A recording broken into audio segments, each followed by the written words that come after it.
Hi, welcome to today's educational program, Optimizing Industrial Operations with IIoT and Artificial Intelligence, brought to you by IoT World and sponsored by Siemens. I'm Lucian Fogoros, I'm the co-founder of IoT World, and on behalf of my team, thank you for joining. Our co-founder Karolina Rudinsky will monitor our online channel, so feel free to send your questions in the Q&A section or via the social channels leveraging the hashtag IIoTAI. I'd like to introduce our moderator for today, Greg Orloff, our senior analyst and CIO, your host of this virtual conference. Welcome, Greg. Thank you, Lucian. Good morning, good afternoon, and good evening, everyone. Before we get into today's session, please allow me to give those who are joining us for the first time a little background. IIoT World is a digital media publication that covers the economic and technological implications of the transformation taking place as the industrial IoT proliferates throughout the enterprise. IIoT World combines journalistic coverage with data analysis to expose the stories, players, trends, and innovations that shape the IIoT. IIoT World was recently ranked by K-Core Analytics as the #1 global influencer on several topics that include industrial IoT, smart manufacturing, ICS security, SCADA, predictive analytics, and predictive maintenance.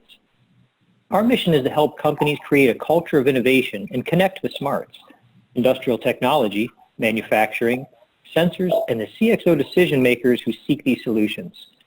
Today we have an exciting panel representing companies such as Industrial IDC, Siemens, and SAS. We'll also be giving away to one of the attendees a book, Innovation and Its Enemies, Why People Resist New Technologies, for the person that enters the 10th question in the Q&A session. It is September 10th, after all. Now, the winner has to be present online until the end of the webcast, so don't log off early. So spending on artificial intelligence or AI systems will reach $35.8 billion in 2019, an increase of 44% compared to 2018. About 75% of enterprise applications will use AI by 2021, according to IDC. Discrete and process manufacturing will complete the top 5 industries for AI system spending in 2019. 5 use cases will see spending levels greater than $2 billion, that's billion with a B, in 2019.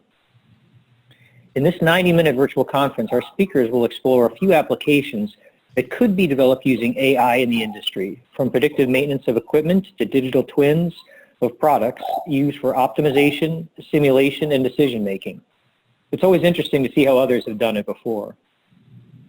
So our first session is titled Operational AI, Paving the Way to the Operationally Intelligent Organization.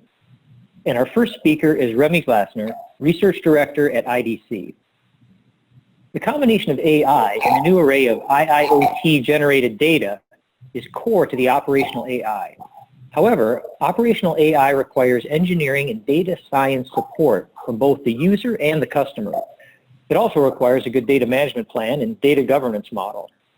Now, while the potential for operational AI is very high, business and IT executives need to apply resources wisely and commit to manage the data to deliver the expected returns.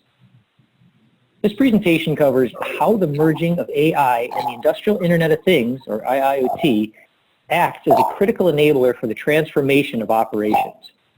Best practices making operational AI is crucial catalyzer for the operationally intelligent organization. Now, in his role at IDC, Remy is responsible for the IT-OT Convergence Strategies program. Mr. Glasner's core research focuses on technology shifts, organizational pressures, and market conditions caused by the digital transformation of operational industries like manufacturing, oil and gas, utilities, healthcare, and retail.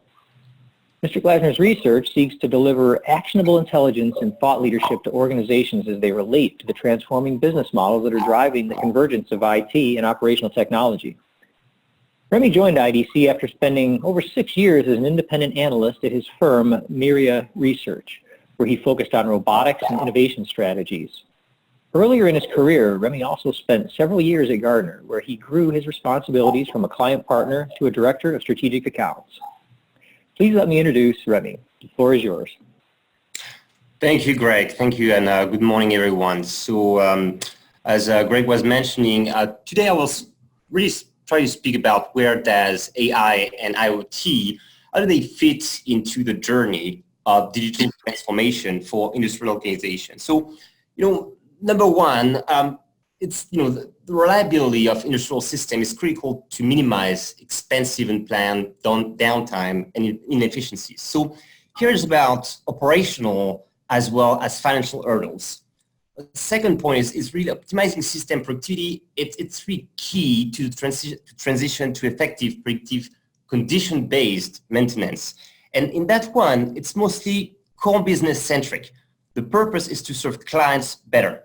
The third point is that combining IIoT and AI, it enables self-adaptive system with a strong foundation of physics-based digital twins. So similar to the above, but the point is to make, it's not just to make improvement, but to make any improvement transparent, not transparent anymore for any clients.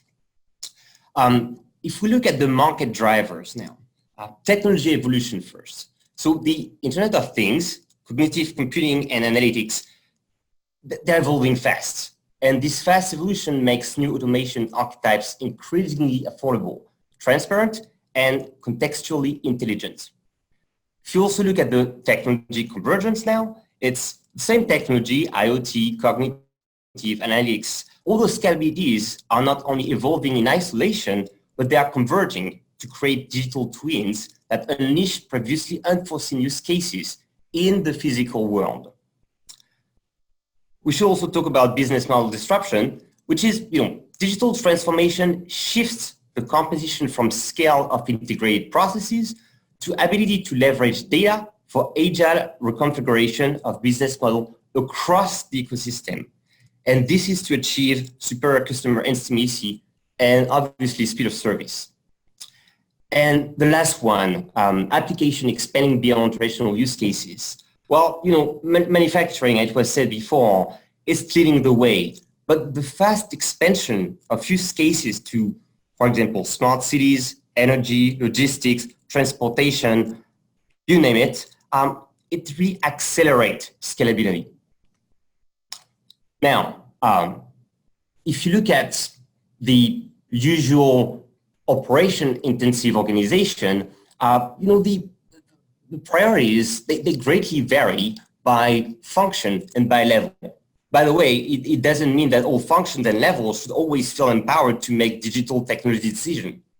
However, it means expectations are being set higher and higher when it comes to leveraging of digital technologies as an enablement tool for a variety of business cases. And that includes people that are so far have been considered non-technologists. So in this generic view, my perspective is actually the CFO that has likely the most comprehensive reasoning. It bundled both a vision for switching optimization for innovation that comes from the CIO office as well as the line of business, and the underlying need for discipline and resilience that is well understood and applied by the operation leadership. So you see, the digital transformation concept, it's been floating around for some time now, and it has already changed expectations and interrogations well beyond the historical technology silos. And it is data that is integral to the enterprise digital transformation, and that is really the common denominator. So talking of data, it means that the decision makers at all levels, they want to ask new questions, to have instant access to actionable information anywhere and without having to worry or wait for data preparation tasks, okay? But yet, only so few of senior executives, just over 25% within operation intensive organizations, so again, manufacturing, logistics, energy, power, et cetera, they only, over 25% of them, they completely agree that their IT group response is satisfying when it comes to data requests, for BI, for analytics. What it means is the IT group doesn't always meet expectation, and this is getting painful. In the meantime, we have over 90% of organizations that view data and analytics as a competitive advantage, or a differentiator, by the way. And this is why a whopping 65% of this organization, they told us that they started to use and keep track of new KPIs. However, there's only 24% of executives that believe that they have been able to extract the maximum value from the data. Data now, you see, all organizations have them. And you really have to think that the trick is it's not just to have data, but it's also to generate accurate and actionable perspectives that are usable by many users. The point is to allow a continuity between all data beneficiaries and users. So in that slide, it's kind of a concept that we have with IDC, where we talk about the analytics gap and the attention gap. And this is actually one of the major challenges coming with IoT and obviously IIoT, is as the number of devices collecting data is really increasing, we will actually move to a point where we will start to have too many data and not enough computing power, not enough attention to actually use and manipulate them. Now, I extracted this slide from our latest IoT survey that is from back in a few months ago. And there's a lot of data here, a lot of information. There are 3 points that I'd like you to take out. The first one is that security is still quite a concern. This slide, by the way, is for manufacturing. In manufacturing, 22.5% of respondents to that survey have indicated that security and privacy are concerned and actually are are hindering the deployment of IoT. The second point I'd like to take away from that slide is there's 2 near equal reasons that are following security as a reason for not investing in IoT. And they're kind of like, they're pairing one with another. First one is lack of internal skills, which kind of lead to not creating clarity when it comes to ROI. It's not completely proven. It means that the use of IoT can sometimes be a little immature. Now, the last point I'd like you to take away is actually the difficulty to find the right vendors. If you notice, it's actually the least important reason for not investing in IoT. What does it mean? It means that, well, organizations, technology leaders, they kind of know where to go to find IoT vendors, IoT people, IoT specialists that will help them with such technology. In that next slide, which by the way, I apologize, a little dense, and participants to the webinar will have access to all those slides, so don't worry about all the details. Just a couple of things that I wanted to highlight here is when you think about AI and machine learning, you must think through a broad value chain that goes across functions, so from engineering through product, through operation, through production, and on and on and on. And as you see, a lot of people have a lot of different ideas and options when it comes to how to use AI and machine learning. If you go now to a sample of industrial-oriented use cases, we've been working on all those use cases at IDC, and they all actually took to what we call horizons.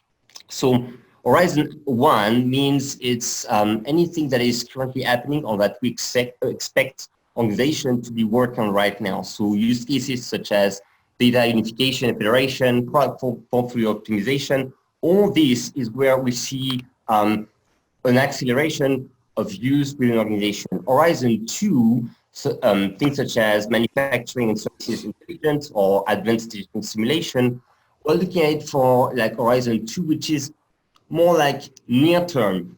We expect organization to actually prepare for it today and be ready for it within the next 2 to 5 years. Now, let's take a step back for a minute and think about all these digital projects.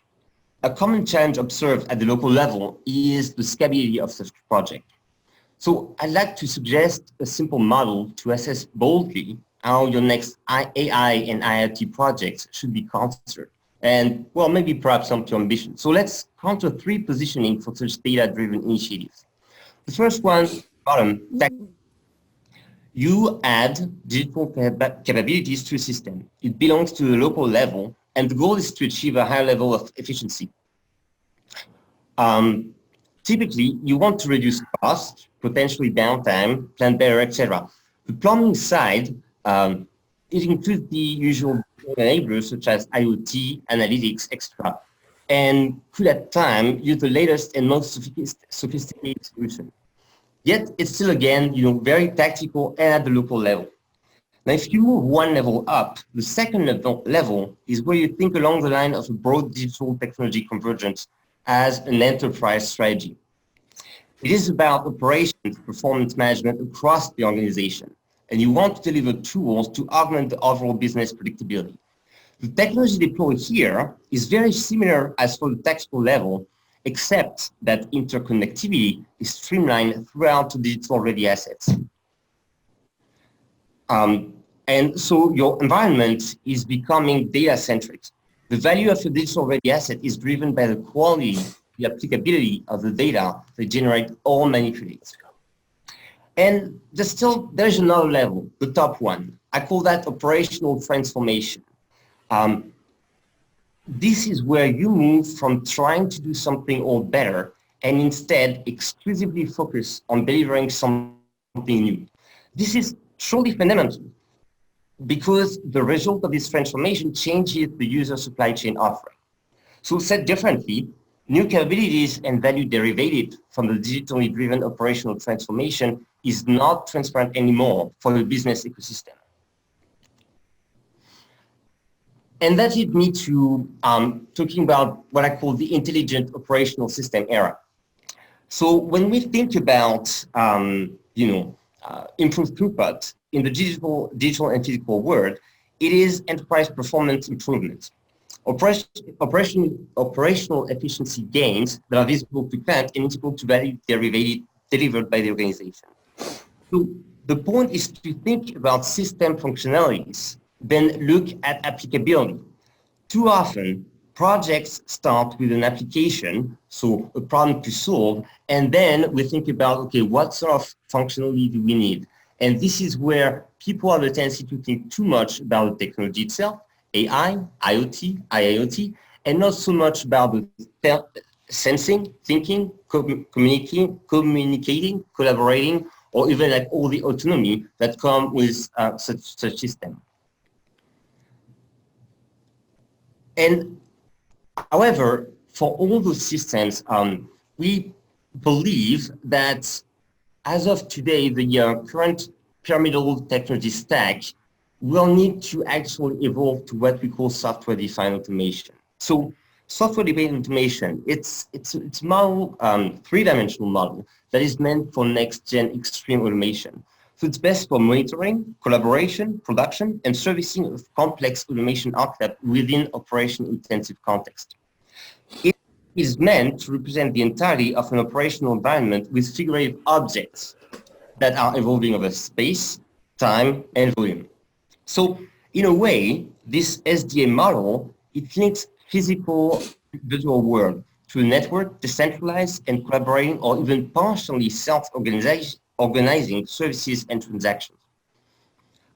So the three dimensions of that model are, first one is volume or bench. So we call that ecosystem services.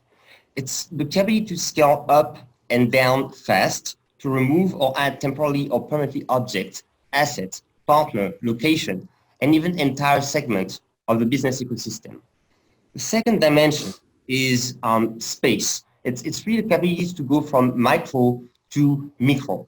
It's zoom in and out at objects, at processes, partner, or ecosystem level to get the perspective and value that matter in context. The third perspective and dimension is time.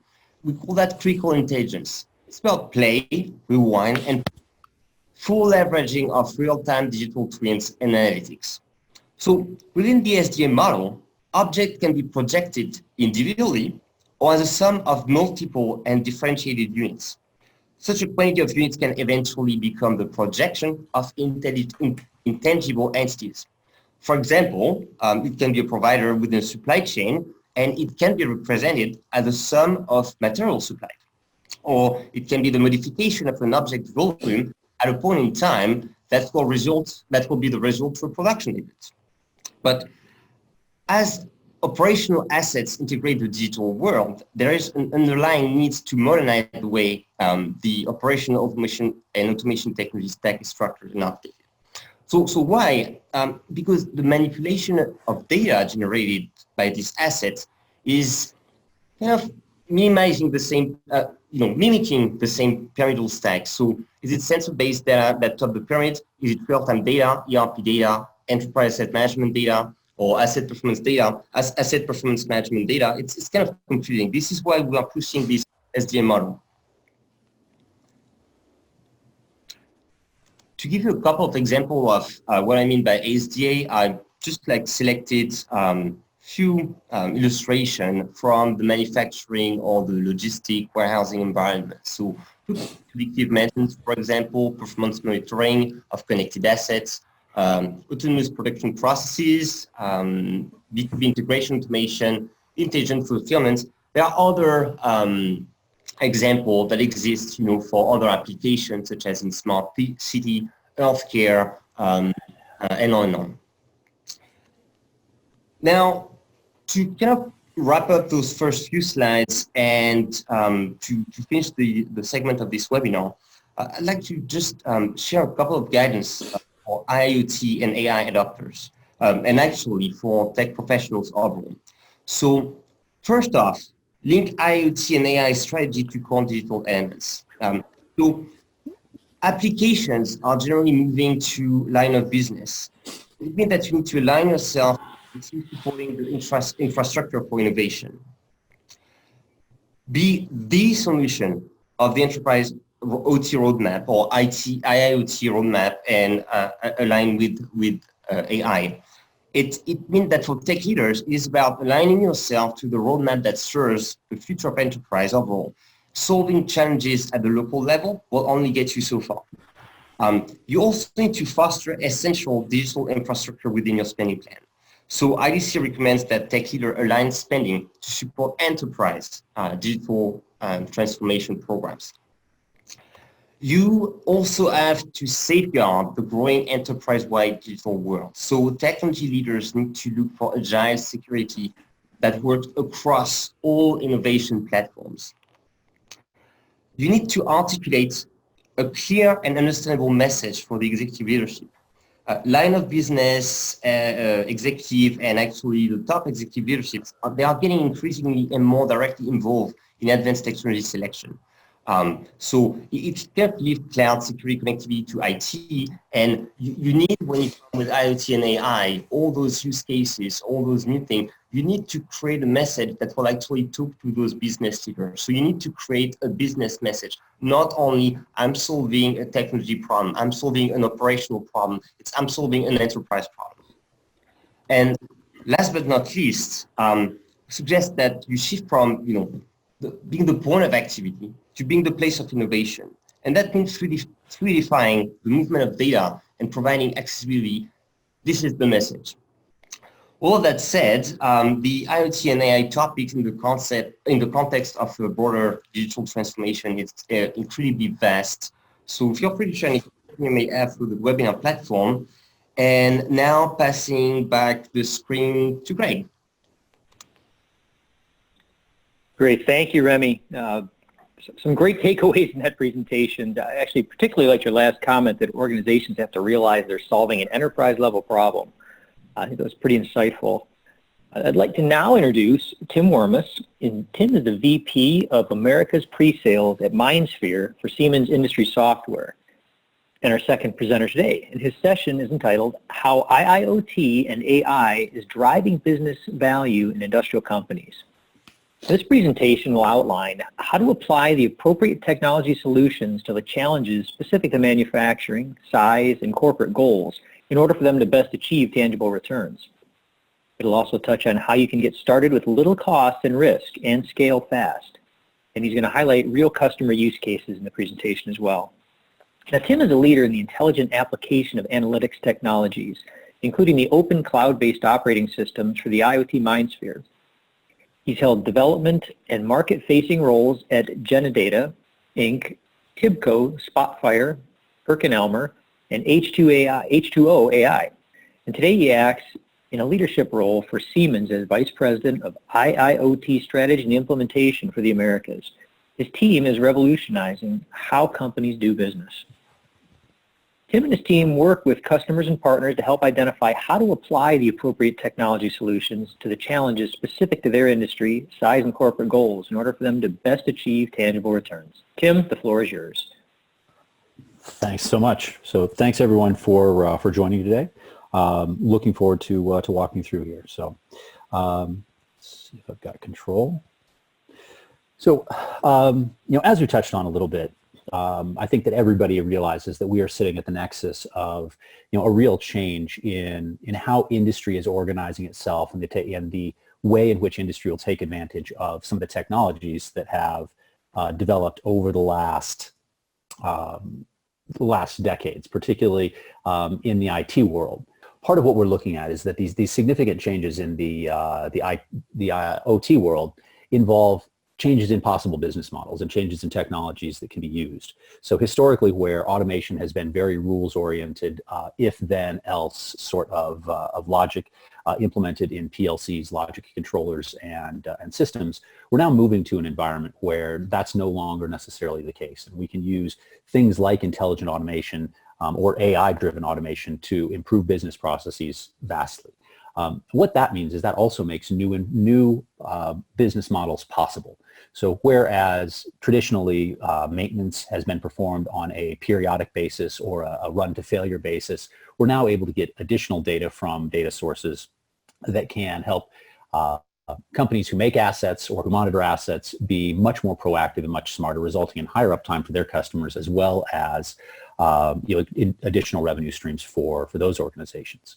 And this is important because what this means is as those companies start building products and intelligent products that they put in the market, it's not just about taking data from the production of those systems or even data from those products in the field and using those in one-off ways, right? Being able to do remote monitoring is valuable and interesting and an important use case for initial adoption of IoT.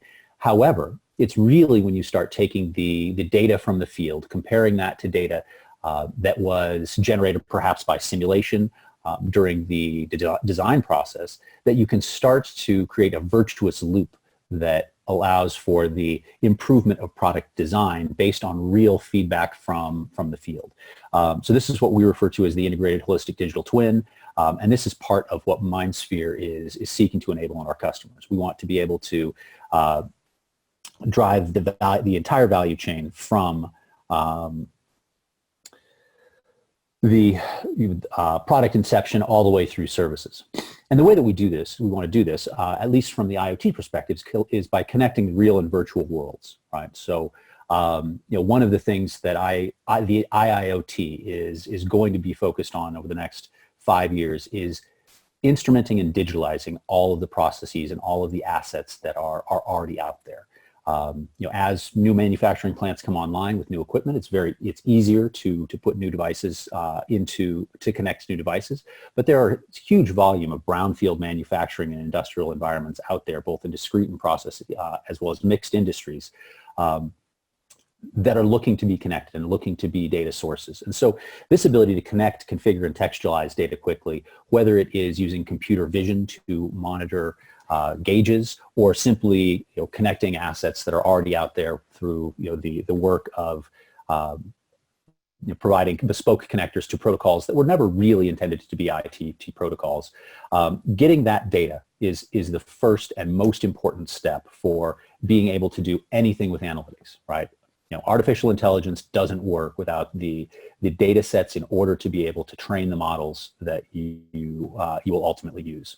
And so capturing that data is one of the key things, and one of the things that we are focused on first is how to connect to a variety of data systems, a variety of assets, and even use novel technologies to instrument things that would otherwise be hard to capture.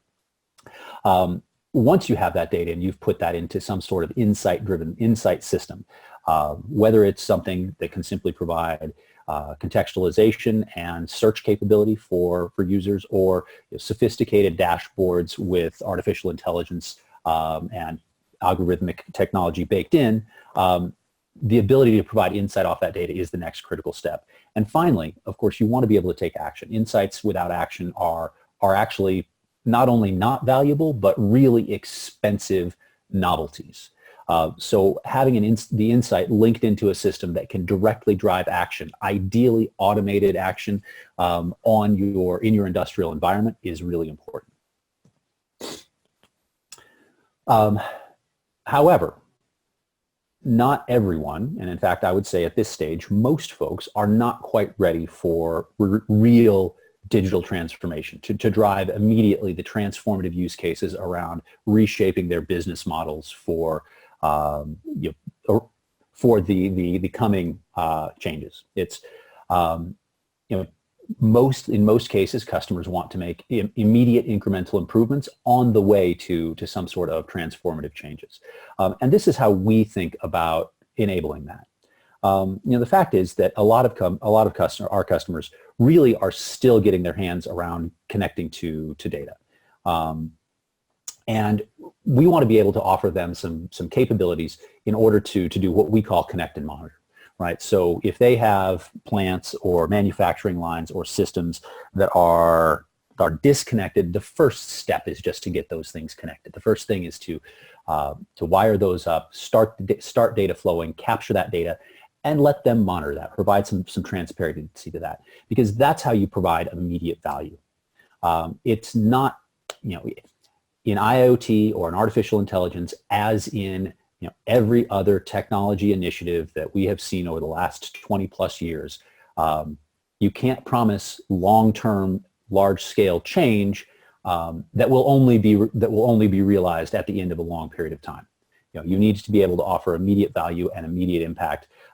This is how we see doing that: is connecting assets, offering transparency, allowing for monitoring and improved performance on those assets.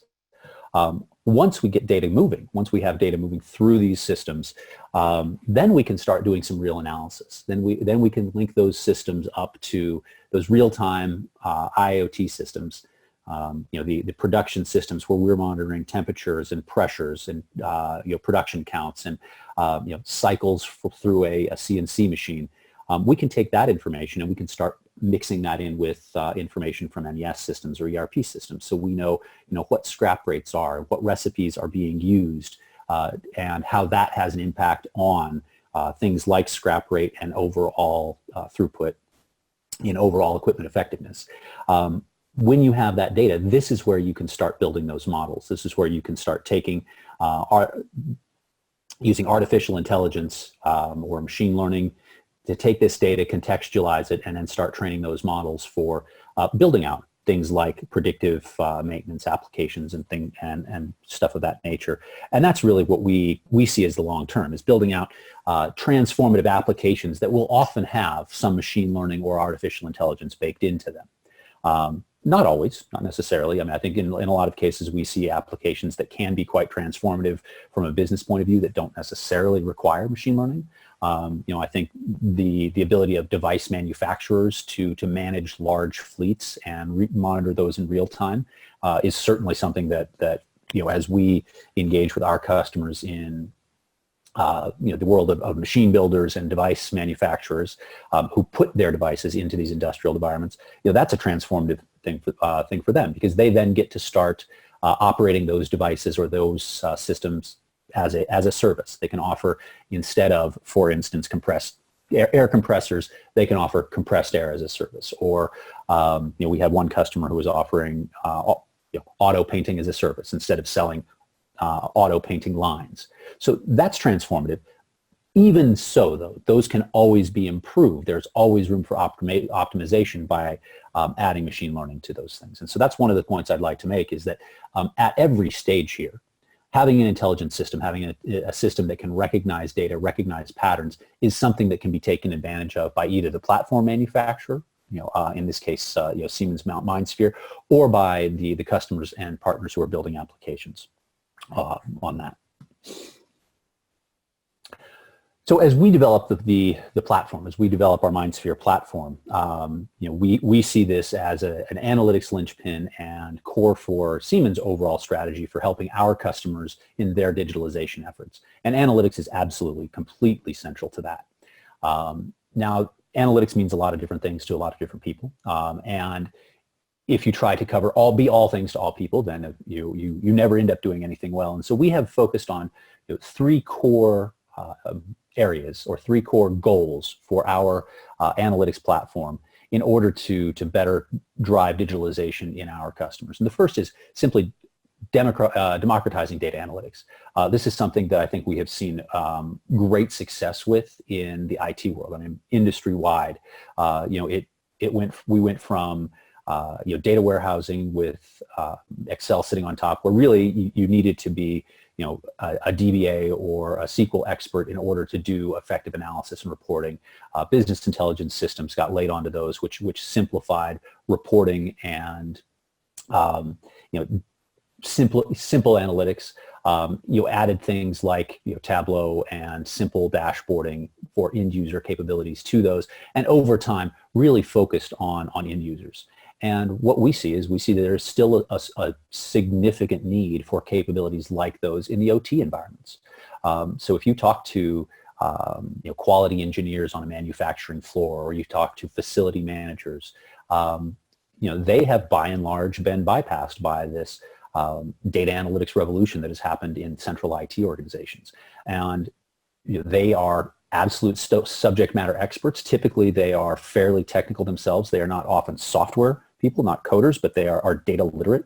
And so by giving them the right tools, we believe that they can be drastically empowered to improve the processes and effectiveness of their organizations and their teams in this OT world. So that's one of the key things that we are focused on, this overall empowerment via data analytics, particularly for the OT world. Beyond that, what we see that the edge is going to be really important, particularly in manufacturing environments. So we talk about edge manufacturing, and really or edge devices and edge versus cloud. And really, if you stop to think about this, Siemens and other automation vendors have been in the edge business for decades. What is a PLC but a really sophisticated edge device once you connect it from the plant to some centralized system, right? As soon as you make that connection to a central cloud system or even a central on-premise system, you've created the edge. But you really haven't had to add anything to that those systems in order to make them capable. Now, what we want to do is we want to provide an abstraction layer on top of those things so that these edge devices that are already widely deployed in manufacturing and industrial environments everywhere, become a capable layer for doing data processing, and as well as deployment of edge applications. So things that could be happening in the cloud but then can be pushed down to the edge. And that's really important for a variety of reasons. One is simply the data volume and the data latency that is dealt with in these industrial environments. It's fast and it needs to be precise. You can't deal with cloud latency if you have to make analytics-driven decisions on the edge. It's simply, any sort of transfer latency is not viable. And so you have to have systems that will run on the edge and run within certain performance tolerances. It's important that they be able to connect to the cloud or a centralized system and provide data back. But they have to be able to be local and effective, just for data speed and volume reasons. But it's also important for security reasons.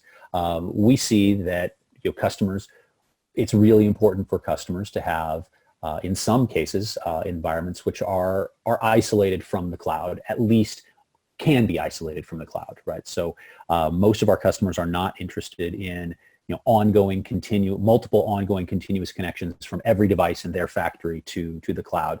They want some way to aggregate that data locally and then make one secure connection to the cloud to push that data to receive updates and continuing operating it effectively. And so this is one of the things that we're focused on, is this edge to cloud model management. So application and model management.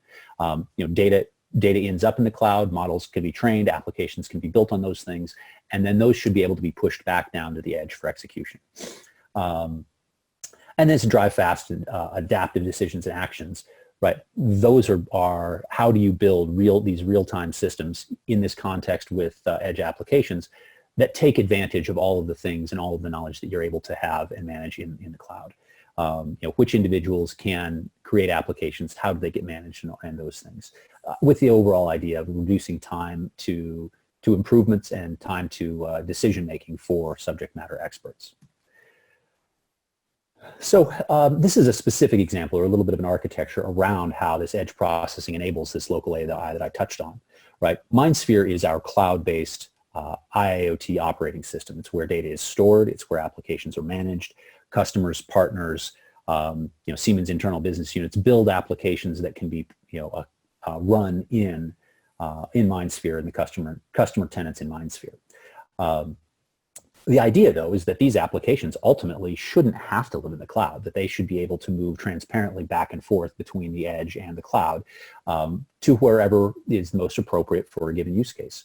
So ideally, these edge devices, they have runtimes as well, which will allow applications to be pushed as containers to these edge devices and then run locally and transparently, all managed from the cloud. These applications can be built with a variety of technologies, from workflow-like systems with no-red to MATLAB, or any variety of other tools for creation of machine learning models or creation of applications. So a specific example of this is actually something that we have implemented at the Amberg facility inside Siemens. So this is a facility that is highly automated, and we have taken MindSphere and used a variety of these industrial edge devices in order to be able to capture data at high speeds, high volumes, and create machine learning models off of those that help make decisions on process optimizations in real time.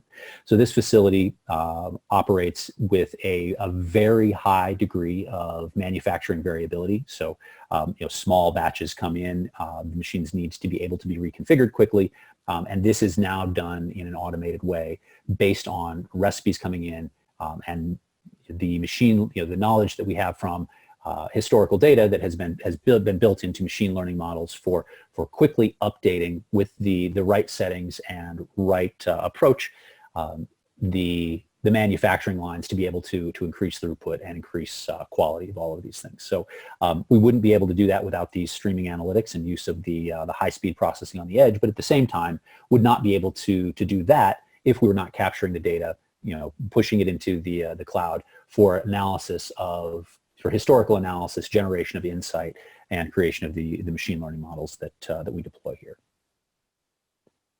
So these are some of the unique cloud-to-edge analytic capabilities. So without the streaming analytics that we're using, would be very difficult. With these streaming analytics capabilities that have been recently added to the platform, that makes this sort of real-time processing possible.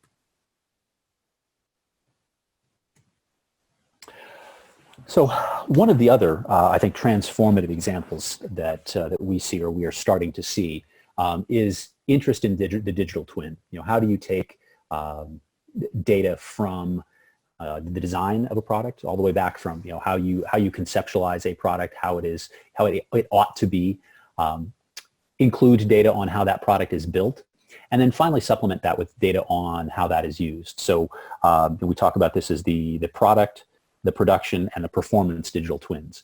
The three of those come together to create the complete holistic digital twin, where you are able not only to see how the product was designed, but how the product was built and how the product is operated, and compare all three of those to create a virtuous circle for improvement of product design as well as improvement of product performance. I have an example of this is a company that we've worked with recently called Kona Cranes. They're a crane manufacturer, and one of the things that they were looking to do in working with us is to combine various sources of data, including IoT sensor data, as well as simulation data and design data that they have, in order to improve performance of existing assets, but predominantly to gain insight into how those assets performed so that they could design, or the next iterations of their product wouldn't suffer from those same issues. So the first order of business was simply to gather this data and integrate this into a predictive model. Understand, what are the modes of failure? How do we detect those? What do those mean about our product, and how do we then operate in a better way to prevent those? And this is a fairly interesting case where not only were we able to collect some simple IoT sensor data, but we're also tasked with collecting data from magnetic sensors, as well as data, optical data, and using some machine vision techniques in order to be able to build some predictive models. So this data went in on these crane wires, collected, like I said, as magnetic resonance image data, collected the visual inspection data, and then put that into a machine in the MindSphere. Worked with a couple of our data scientists to build some very interesting and valuable algorithms that were able then to identify higher risk places and times and modes of operation for these cranes that were likely to induce breakage or wear in the wires.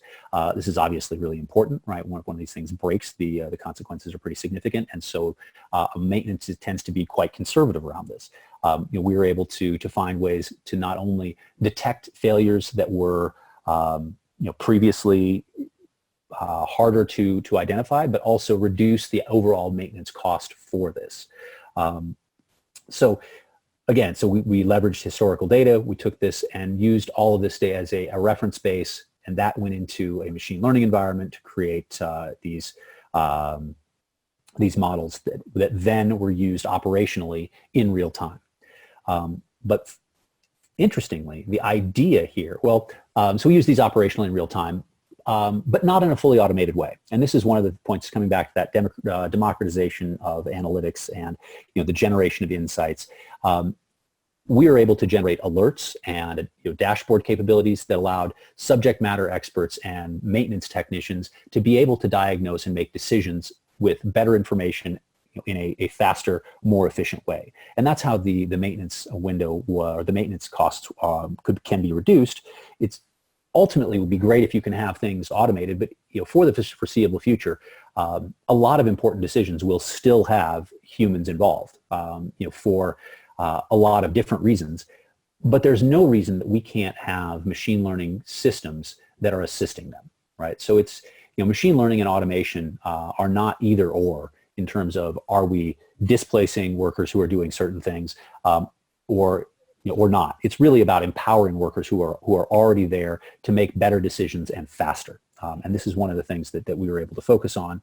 And then we were able to feed that information back. We were able to take the information. We were able to address a few different business areas. But ultimately, the idea was that this data, the data that we were able to generate in terms of the looking at the behavior and wear on these cranes, we were able to compare that to simulations. That data was pushed into MindSphere as well. So MindSphere interacted with our simulation environments as well as the design environment. All of this was done via the Team Center platform, which is MindSphere, or this Siemens overall PLM backbone. But we were able to feed that data back, the real data, the real production data, the real performance data into MindSphere, compare that with the simulation data, and discover some interesting things about how these cranes operated. And that then was able to help the design engineers build out some novel solutions that they will roll out in a product in the future that hopefully will address some of the challenges that they were having with these particular things. So this was in particular supported by our integrated data lake and enterprise data interconnect capability. So this is a capability in MindSphere for storing not just unstructured data and structured data into data lake, but also easily linking those things up. Making it easy for data from one system to be mapped to another, and understand how, for instance, production digital twin data can relate to performance data coming from the field.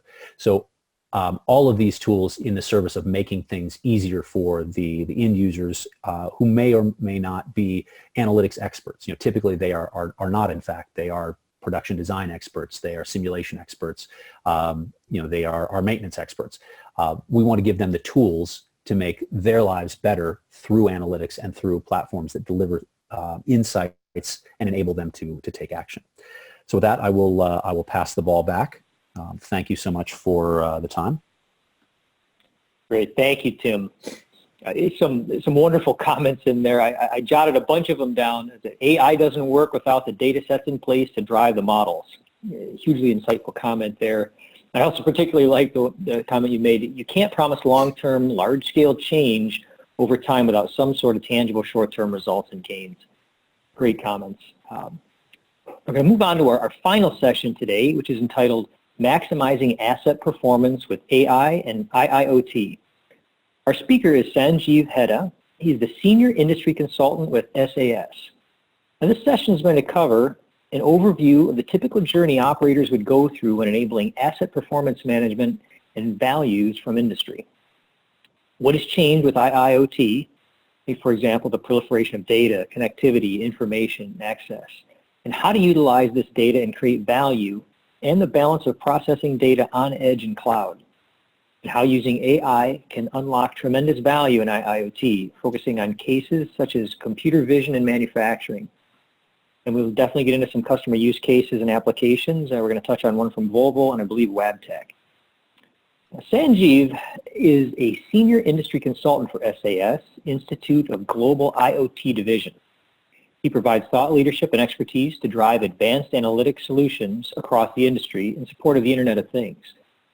He helps customers uncover value and drive improved business outcomes from the growing volume of connected devices, with a specialized focus on improving service delivery, asset utilization, equipment reliability, and overall product quality. In addition, Sanjeev works closely with product marketing and sales teams to ensure the SAS technology direction and solutions meet the needs of the market. Prior to joining SAS, Sanjeev worked for the General Electric Company for 12 years, with 9 years in data and analytics teams for power. He brings deep domain expertise in equipment condition monitoring, reliability, and the life cycle of analytics. Having served as a technical leader for the data and analytics team, he is a certified Six Sigma Green Belt and holds a BS and MS in mechanical engineering from the Georgia Institute of Technology. Sanjeev, the floor is yours. Great. Thank you, Greg, and thank you everyone for joining today. It's my pleasure to have the opportunity to present to you on this topic. A brief overview of what we'll cover over the next 20 minutes. The introduction, as Greg just shared, of who I am, my background. We won't go over that, just to highlight that will be available with the slides after this conference. Why asset performance? Why do companies across multiple industries care about asset performance? We'll discuss about IIoT and AI, what has changed to help open new opportunities, implementation and opportunities, discuss on how we can implement IIoT and AI to realize value, and then we'll finish on real-world applications with our customers. Before moving forward, for those not familiar with SAS, we are a software analytics company based out of North Carolina in the United States. We have been around for 40 plus years. In the last couple of years, we've had initiatives to understand how do we bring our deep expertise of analytics to help drive value in the IoT area. So as Greg mentioned before, this is my background regarding my position at SAS and my background with the GE Power in the data and analytics team, and my contact information is on the left-hand side. So why asset performance? So many companies and organizations focus on outcomes, the bottom line, and asset performance in an industrial company can impact this significantly. Many industries can benefit from improving asset performance that allows them to minimize impact to lost production capacity, unplanned downtimes, high maintenance cost. There are obstacles to consider when implementing asset performance strategies. One such a key item is the data quality, understanding the types of sensors available, the maintenance records, how good is the quality of that information. And what we see is that there are many organizations are at different maturity levels when implementing asset performance strategies. So this fits nicely into what Tim had shared with the digital maturity in the MindSphere section before. With in asset performance, we see that it's a journey and that organizations are at various levels regarding asset performance.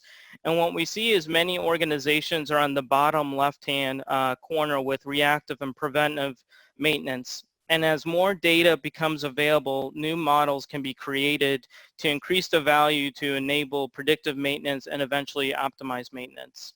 And so what I like to do for the broad audience, in case you don't, just to provide an example of what each milestone means for each one, I like to use an example of an automobile requiring an oil change and understand the impact that has on the user that's trying to maintain that vehicle. So reactive maintenance is essentially you're running the oil to failure. You're getting 100% of its life consumed, and it's perfect, and you're consuming it. The challenge is that that can have significant impact to surrounding components, such as the engine that may require it to be replaced and repaired. The other challenge is you don't know when that oil is going to fail. So if you're in an automobile and you're driving in the middle of nowhere, if you have your car broken down, then you're out of luck. You need to, it'll cost you money and time just to get it to a place where you can repair it. Preventive maintenance is looking more at your automobile from a fleet perspective. So the idea here is that you're able to start specifying when do you need to change your oil based on the number of cycles, such as time-based, or the number of miles driven, kilometers driven on the automobile. And while that's better in the right direction, it's still looking at it from a fleet perspective where it doesn't guarantee whether you'll have no failure occur at that time or how much life do you have remaining, because you're not looking at your individual automobile and how you are operating that specifically. And so predictive maintenance is starting to look more at the individual parameters around your automobile to start to determine what's likely to be requiring servicing and replacement in the next service cycle. And so the idea there is now is more specific to how you drive, maybe the temperature, the environment, etc. And then the final is optimized maintenance, because when you think about an automobile, really your objective might be, I want to have maximum uptime, a maximum availability to be able to drive when I need to. And the oil is just one piece of the maintenance pieces that you have to do to make sure your car runs correctly. And so really now you're looking at it from a more holistic level, looking at your oil, your transmission, other items to understand what needs to be done when in order to maximize your uptime of your vehicle. And so as Tim mentioned, the value of asset performance, predictive maintenance, we see this report of value from the U.S. Department of Energy, which is generally applicable to industrial organizations, where there is a significant value of investment that can be realized by implementing these type of strategies.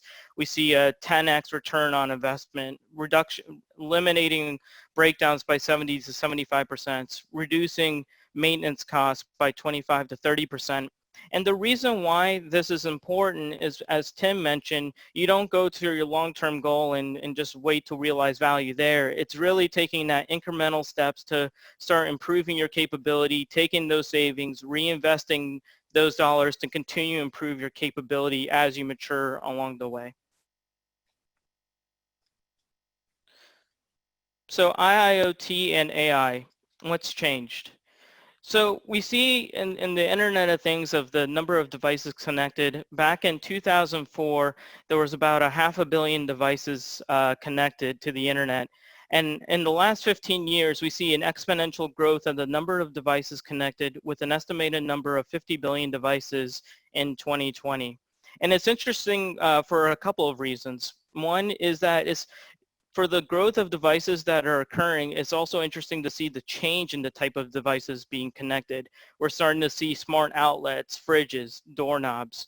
In addition, it's not only about the number of devices being created, as Remy indicated with the analytic data gap, is that these devices are producing a tremendous amount of data for a given asset to provide more context of what's happening during those operations. So when we see a connected vehicle, we see it can have up to 4 terabytes a day. A connected airplane could have up to 40 terabytes a day, and a smart factory could be 1 petabyte a day. So there's a tremendous amount of data and information that could be used to help ascertain understand the current status of a particular asset or industry.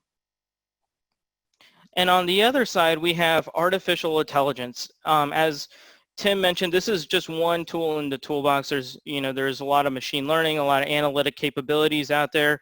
And when we talk about artificial intelligence, there's various definitions out there as well. At SAS, we look at it as the ability to emulate human tasks through learning and automation. And so what that provides you is that when you analyze a tremendous amounts of data, you're able to provide context. You're able to understand patterns within the data itself. And in the cases of computer vision, you're certainly able to recognize objects. And typically, these artificial intelligence techniques need a large amounts of data to help provide this understanding.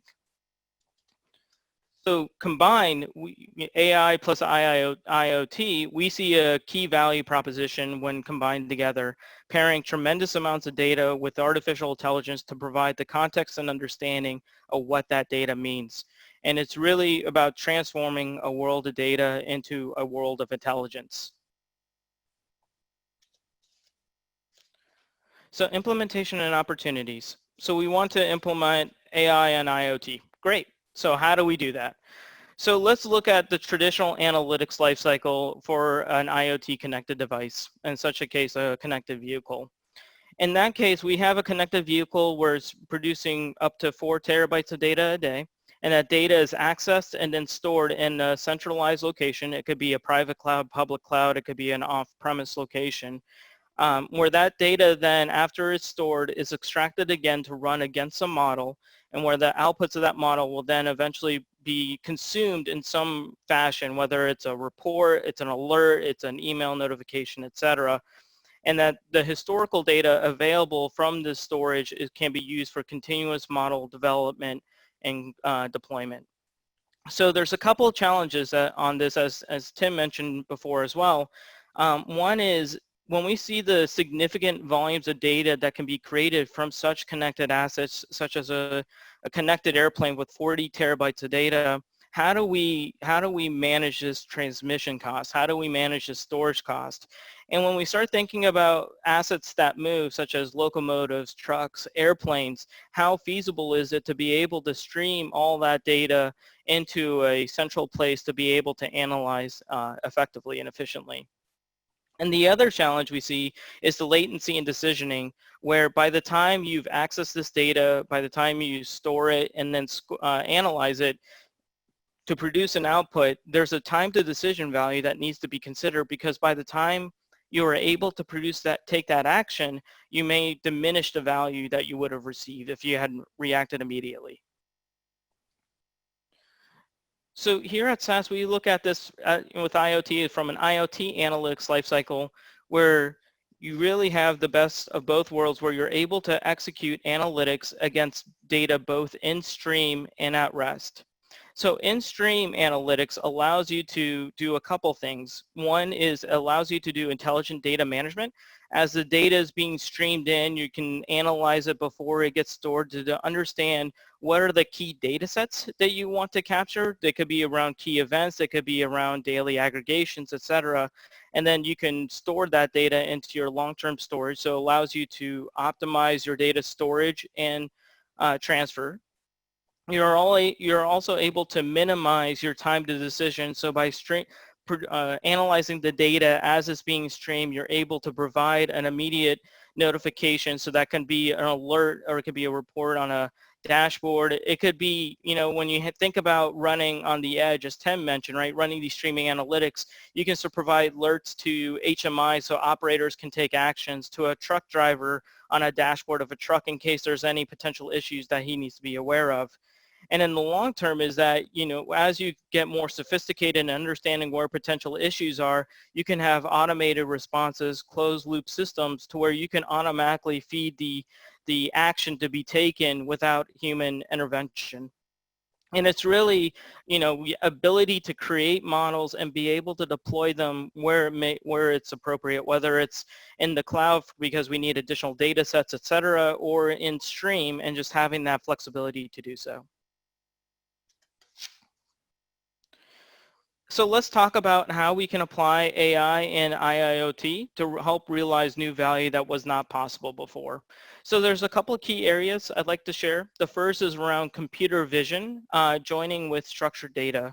So computer vision is a hot topic and can help drive significant value. And when we look at it from an asset performance perspective, to help maximize value, you need the ability to fuse that data with other data sets. So one example in predictive maintenance, the ability to recognize degradation of components with relation to other sources of data. We have an example with our partner Wabtec being able to do real-time track inspection on locomotives. So here is a screenshot of a image captured with a camera facing forward on the locomotive, and what it's doing is it's analyzing that red square to look for loose ballast. So it's looking for a condition where there is insufficient gravel underneath the railroad tie. So it's able to stream that data, be able to run the image classification to determine the probability of that condition being there. But that's not enough to know is it there or not. We also need to join that with other information around the locomotive, including the telematics, like where was it located, what was the speed, what time of day was it. So if we need to bring in weather and other information, we're able to provide that context. In addition, if that locomotive had other sensors such as acoustics, then we can start fusing data sets together to say, hey, I saw something in my computer vision, can I confirm that with my acoustics? And now you're starting to increase your confidence of potentially a real issue that is occurring. Another use case we see is with manufacturing quality, the ability to use computer vision to identify issues on product quality in real time to help provide immediate feedback to correct issues. And this goes in the long line is you are able to run computer vision, you're starting to able to detect issues, but then the question is, what do I need to do to resolve these issues to get my product back in spec? And so by analyzing machine operations, by analyzing, okay, these were the good data sets where happened versus this is now we start to see poor quality, can we start to pinpoint what changed in the system that we need to take an action on to help resolve this issue? Another key area is digital twin for industrial assets, and it's the ability to really understand the potential faults and behavior of an asset. So two key areas I see value in IIoT is prognostics. So it's not only the ability to detect a potential issue, but you're able to predict with a high confidence potential of a component failure. So it allows you to consider the damage propagation. And in addition to that is extended operations. So ability to limp the asset in different operation envelopes to meet specific missions. So when we think about assets that move, such as locomotives, trucks, airplanes, it might be critical to change the operational regime for that asset to allow it to complete its mission to get to back to a base or a service shop, back to an airport, et cetera, so that it can be resolved with no impact and no issues to the asset itself. So some real world applications from our customers. The first one we'll talk about is Volvo and Mack Trucks. And this is interesting because Volvo wants to be on the forefront of the connected vehicle using streaming data. Their main goal was to enhance their remote diagnostics using streaming analytics to help provide context, because these trucks would create fault codes to understand that there's a potential issue, and then the time series data can go back to understand what is the real issue, what is the severity of that potential item. And so the end result is that they're able to maximize vehicle uptime and improve accuracy. They have this implemented in over 200,000 trucks to date. And they really are exercising the full analytic life cycle. They're able to do the real-time analyzing the data, and they're using the historical analysis to help build new analytics and features. And so the outcome that we've seen from them is that they were able to reduce their diagnostic time and processing those fault codes by 70%, and that they're able to reduce their repair time by 25%. Another partner I'd like to highlight is Wabtec, formerly known as GE Transportation. And so what they have is a solution called EdgeLink, which they provide to their customers as they call a connected rail solution. And it was interesting because this was needed initially for positive train control in the United States to provide safe and efficient operations.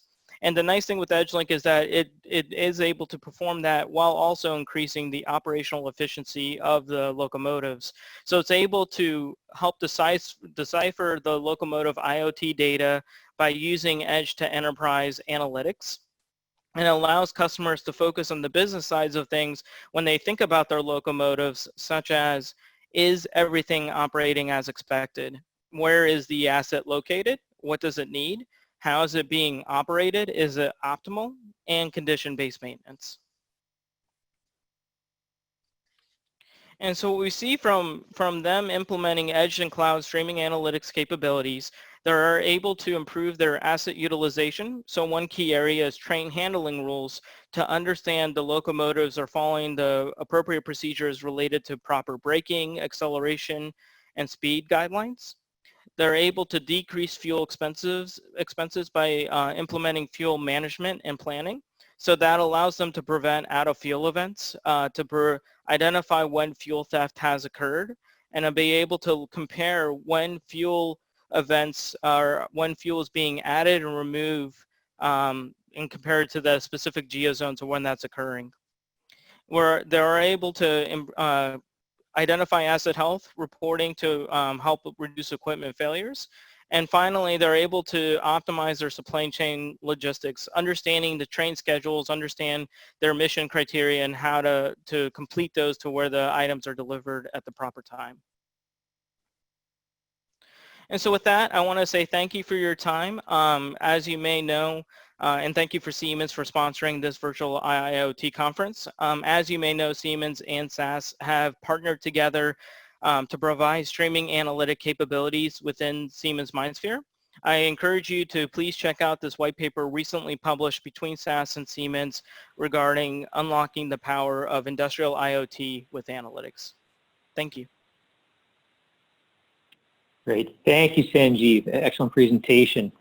I'd like to switch gears now and entertain some of the questions that are coming in from the audience. And thank you to everyone attending today. We've had a plethora of questions come in, so it's wonderful to see people engaged and interested in the topic at hand. I just want to address a couple other points. The presentations will be made available after today's session, and several of you have noted that. So fear not, you will get access to all of this incredible information. Now we have two options for submitting questions today. You can use the Zoom tool, which is the Q&A tool that you'll see here on screen, or you can submit them via Twitter using the hashtag IIoTAI. I'd like to ask to please not submit questions into the chat window, as these won't be incorporated into the Q&A. So without further ado, let's dive into some of these questions that have come up. I think one of the first ones was, if security is a main concern, then how can you use AI to analyze security in next-gen or extreme automation in real time and integrate change over time? That was submitted by Corey. Would anyone like to take a shot at that?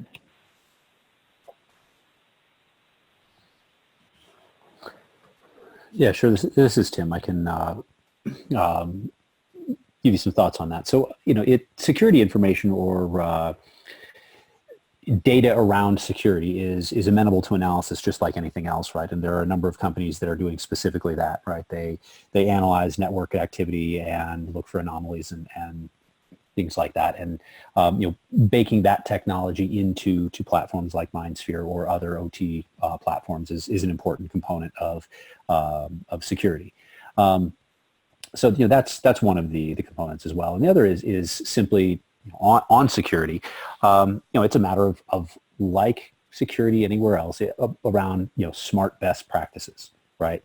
I mentioned earlier that our customers, when we talk to them, they don't want to have every single asset in their industrial environments connected directly to the public internet, for very good reasons, right? And so inside those environments, it's certainly possible to have architectures that are security first architectures where data gathered from all of these assets is concentrated locally and then pushed to a system that is perhaps in a DMZ or something like that, and then from there pushed on to the cloud for centralization and aggregation and analytics. So that maintains the integrity of the industrial network, makes sure that it's not widely open to the public internet, but at the same time allows the data to be extracted to drive some of these transformative use cases. So I don't know if that completely answers the question, but that's kind of a couple of the things that we're thinking about as we approach our customers with security in mind. Great. No, thank you for addressing that one. This is another question that came in from Neville. So there seems to be a growing concern about data privacy violation by tech companies in recent years. Do you think that's going to seriously damage people's faith in adopting IoT? And do you think AI is an answer to this crisis?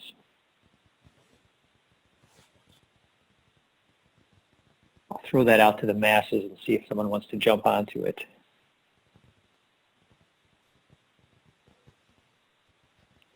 So, I mean, go ahead, Sanjeev.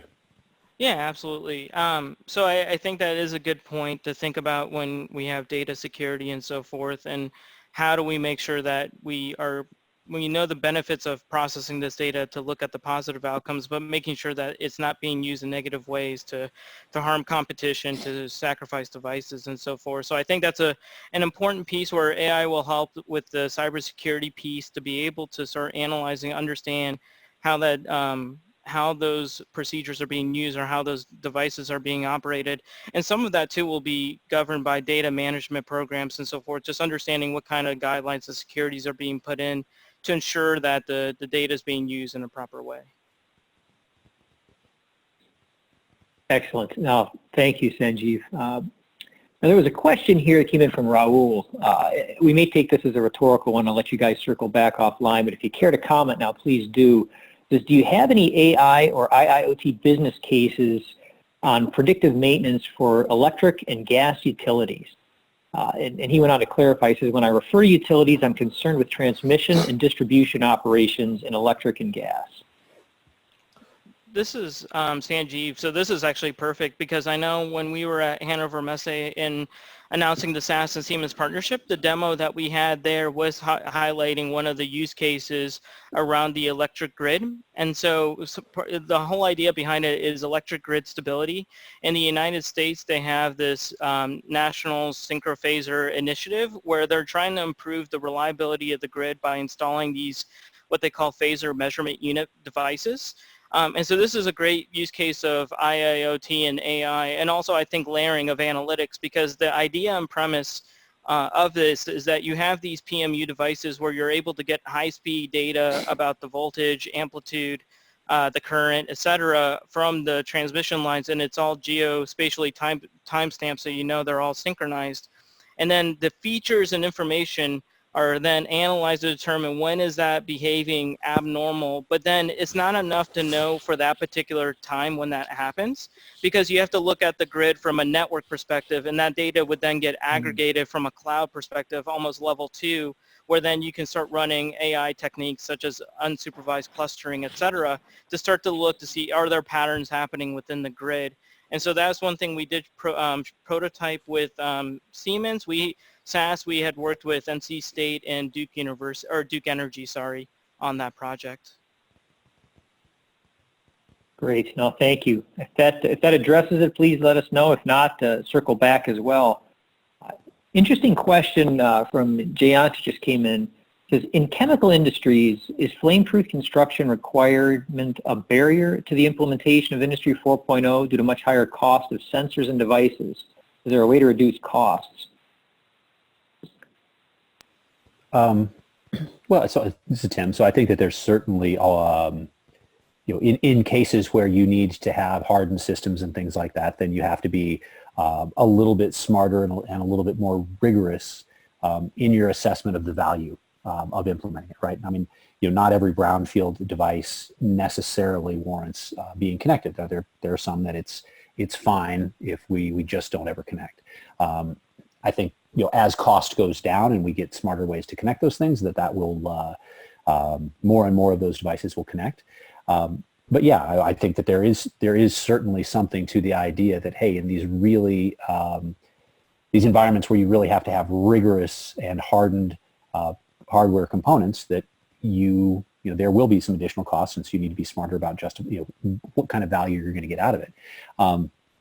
That said, devices that connect and measure things like vibration, temperature, pressure aren't the only way that you can get information. So Sanjeev cited a number of examples that are of computer vision, right? I think one of the things that we see in the process industries is that cameras monitoring gauges is a great way to capture information, right? You don't have to go back and replace all of your gauges with electronic versions that tell you what the what number is read on that gauge. You can just point a camera at it and use computer vision to capture those numbers and get really accurate results.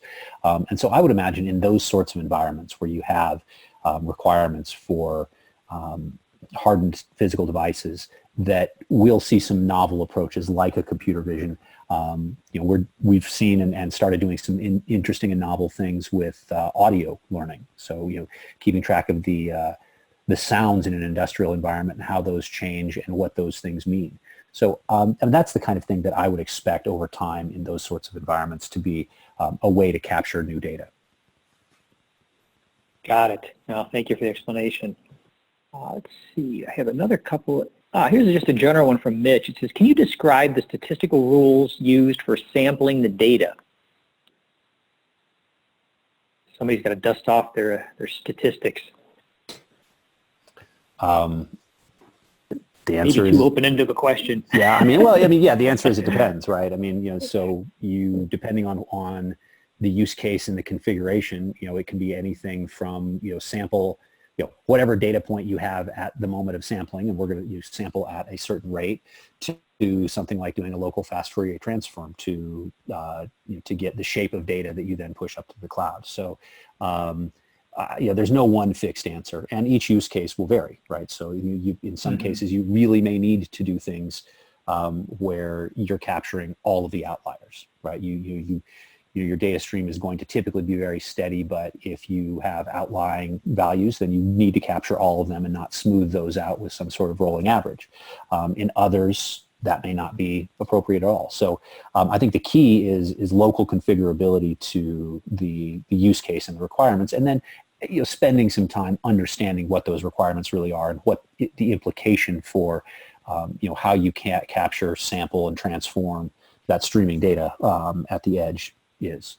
Sanjay, do you have any other thoughts about that? I do, yeah. I was ready to jump in. So I think you're right, Tim. It depends. I think from my experience, when you process data from a cloud perspective, it's usually clean, it's interpolated, it's aggregated. You can manipulate the data as you like. When you start thinking about processing data on the edge, if you're connecting to an OPC UA, if you're connecting to a Pi historian and so forth, then you need to also understand the data source and how that data is presented to you. Because in some cases, like the Pi historian, if it's running through compression, then you need to understand what data signals will be available to you. How do you need to handle that? Do you do your own aggregations? Are you okay with processing the raw data? And just thinking about the potential items that you're trying to detect or what type of analytics you're creating, then you would just want to have the right procedure in place. And so really it comes down to, when we think about streaming analytics, is having that sample of data just to understand what is going to be coming in, because it's usually not a clean data set by any means, and then you have to think about what type of pre-processing you would want to do before running analytics against it. Got it. No, thank you.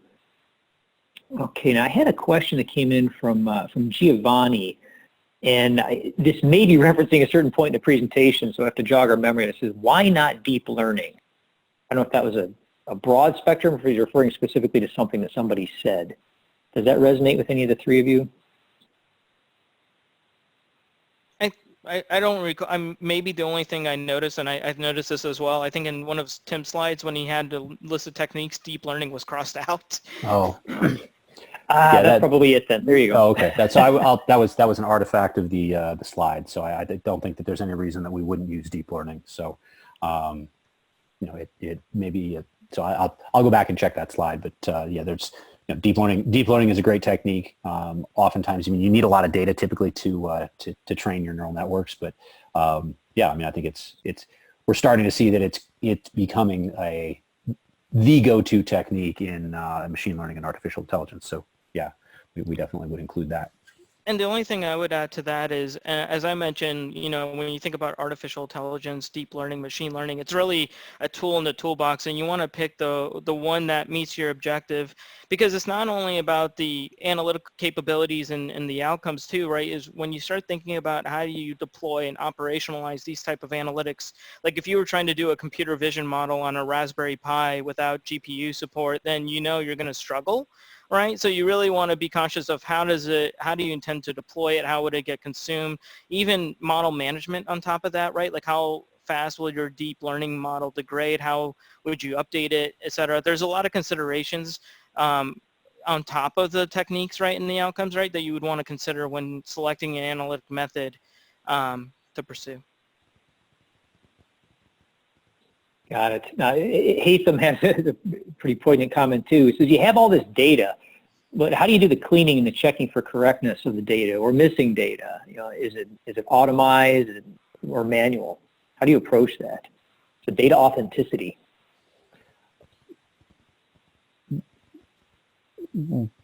Well, so authenticity is a little bit different than what I heard that question saying in terms of data correctness and whatnot. So, the thing is, data is inherently messy. And I think as part of any analytic process, part of what you're going to go through is a validation of your data. You're going to go through some transformation, some data cleansing, and ideally you systematize those steps so that whatever transformations or modifications you do as part of that data exploration phase is something that you can bake into your streaming process so that as data is captured, it's cleansed as well. That's typically been how I've seen it done in most data science type of projects that I've worked on. And it's another one of these things where there is no one clear answer other than you're going to need to spend some time up front, typically doing data cleansing, understanding the data, cleansing the data, and making sure that it's what it, or you have it in as good a shape as you can get it. There are clearly some techniques and tools that are very common for those sorts of things. And I know the SaaS platform itself has a lot of really good stuff built in for that. Okay, great, thank you. John has a question here. He says, I fully understand and support the vibe around data collection and analytics, and the benefits seem so obvious that people seem to forget to calculate an ROI on investments that I'm sure are vast. Does anyone have a source for cases where ROI has been calculated and returned a positive benefit on the investment?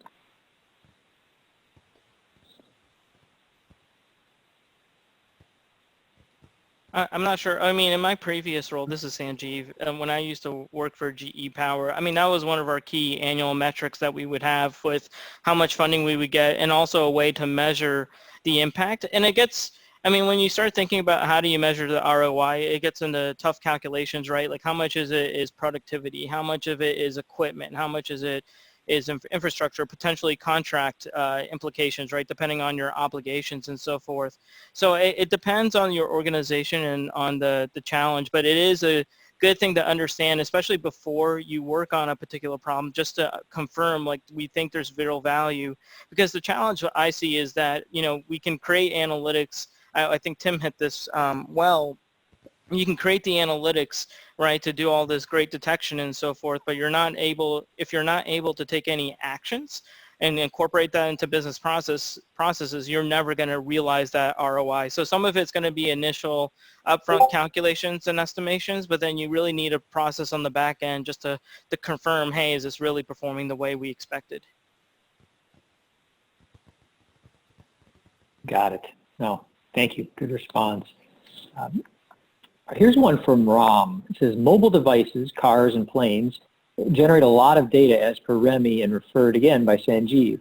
What's the best way to analyze them? To keep them connected, do you do it in a cloud, or do you store it locally till a docking station and you do it locally until then? Which one is the best practice? So this is Sanjeev. I'll take that one. So from what I've seen as a best practice, and it goes back into the slides where if you have up to 40 terabytes a day, now sometimes you need to keep all that data for historical reasons because there might be legal reasons and contractual reasons in case anything happens with that particular equipment. So I think there's a difference between long-term storage, what you need for analyzing or for contractual reasons, versus you have all this data being generated, but then the question is, what do you do with this? In the example with the locomotive I shared, if you have a high definition 30 frames per second data feed coming in, is all that data meaningful, or is it only meaningful when I see a potential issue? And then in that case, that's the only data I want to capture for long-term storage, or maybe segment afterwards to say this is something I need someone to look at versus all this other types of data. And we see that in other use cases like retail, when you have store footage and so forth, if there's no one coming in and so forth, but the minute someone comes in, tries to do a transaction, is that the key piece of information that you need? So it's really trying to optimize, what data do you really need to look at, while at the same time fulfilling your obligations if there's other reasons why you need the long-term storage of data sets. Got it. Thanks, Sanjeev.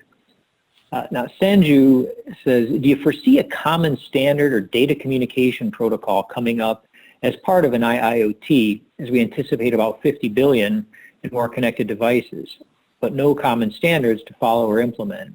Or is there already something in place? A kind of a higher level question around standardization in this area. I mean, I think that standards certainly will be developed over time. You're already starting to see the extension of things like, OPC-UA with pub/sub functionality or pub/sub specifications, which is important. We've got MQTT as a communication protocol that is not really, it wasn't originally designed with the industrial use cases in mind, but is being extended to them. So yeah, I foresee some level of standards being developed across the industry to be able to, allow devices to interoperate and things like that. I think we're in the nascent stages of that, to be honest. I think that there's still a lot to be figured out in terms of how stuff out there is going to interact. But I think we've certainly seen it in other industries and other environments, and I'd expect to see it here as well. Yeah, I agree. And I think that as people start implementing new pieces of hardware, software, et cetera, you'll see more of the standardization. I think as of today, with more brownfield environments, right, where there's a lot of already existing infrastructure, hardware, et cetera, for people to start getting immediate value, you'll start to see non-standard items, but as they continue to invest, and I would think they would kind of govern down, depending on their use case and what they're looking for from a needs. Got it. Okay.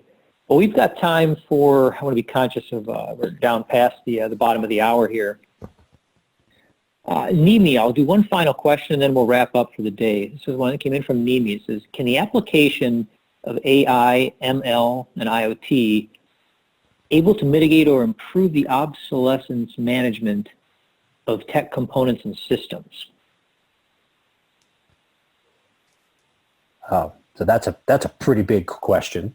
I would say, yes, probably. That you can get more information, you can use things longer and maybe more effectively with some reconfiguration by using, these sorts of techniques.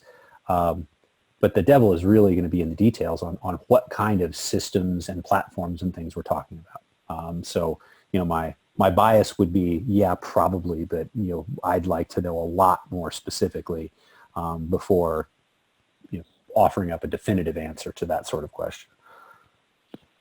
I think that's more than fair. So, well, thank you for addressing that, and thanks to all of our listeners today. Thank you for taking the time to join us. Last but not least, I wanted to announce the winner of our 10th question giveaway here. Giovanni Grietti, you are the proud owner of the book, Innovation and Its Enemies, Why People Resist New Technologies. So congratulations. If you can submit your contact information to us in the chat window, we will make sure to get that out to you post-haste. And stay tuned for other educational webcasts brought to you by IIoT World. Next month, we have the following virtual summit scheduled. October 8th is an Industrial Control System Cybersecurity Reference Architectures. And you can also secure briefings with our analysts and co-founders during the upcoming events over the next several months.